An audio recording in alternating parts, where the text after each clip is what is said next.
వదినా, చెప్పు. Project work start చేశాం. 5వ తారీఖు సబ్మిట్ చేయాలి. ఒక వారంలో రిజల్ట్ వస్తుంది. బెంగళూరులో ఎంఎన్సీకి అప్లై చేశాను. తప్పకుండా జాబ్ వస్తుంది. కార్తీక్, నువ్వేం చెప్తున్నావు నాకు అర్థం కావలేదు. నేనేం చేయాలో అది చెప్పు. నీకు అర్థం కాదని నాకు తెలుసు. ప్రాజెక్ట్ వర్క్ స్టార్ట్ చేస్తున్నావు. దానికి 5,000 రూపాయలు కావాలి. నువ్వే అరేంజ్ చేసేవాళ్ళు. నా దగ్గర డబ్బు ఎక్కడుంది? మీ కొరియర్ కంపెనీలో అడగొచ్చు కదా. అది నాకు తెలియదా అంటే వాళ్ళు ఇవ్వలేదు కాబట్టి నీ దగ్గరకు వచ్చి అడుగుతున్నాను. 2 రోజుల్లో కట్టి తీరాలి. నిన్నే నమ్ముకున్నాను వదినా. మీ అర్జెన్సీకి నా దగ్గర డబ్బు లేదు. నేను చీటీ కడుతున్నాను. అది పాడుకోవాలంటే ఇంకా 2 నెలలు పడుతుంది. అక్కయ్య, కావాలంటే నేను ఇస్తాను. హలో, నీ డబ్బుతో ప్రాజెక్ట్ వర్క్ ప్రారంభించి పాస్ అవ్వాల్సిన అవసరం నాకు లేదు.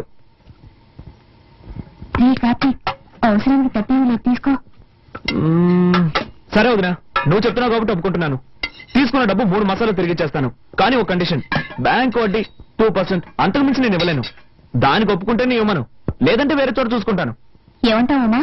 2% వడ్డీ ఓకేనా? ఓకే ఓకే, నువ్వు చెప్తున్నావు కాబట్టి అడ్జస్ట్ చేసుకుంటాను. సరే, అయితే డబ్బు తెచ్చివు.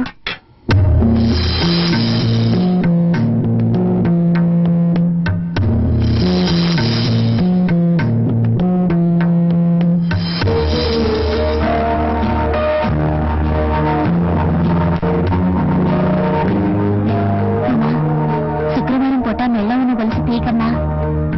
పర్వాలేదు అక్కయ్య, ప్రాజెక్ట్ వరకే ముఖ్యం.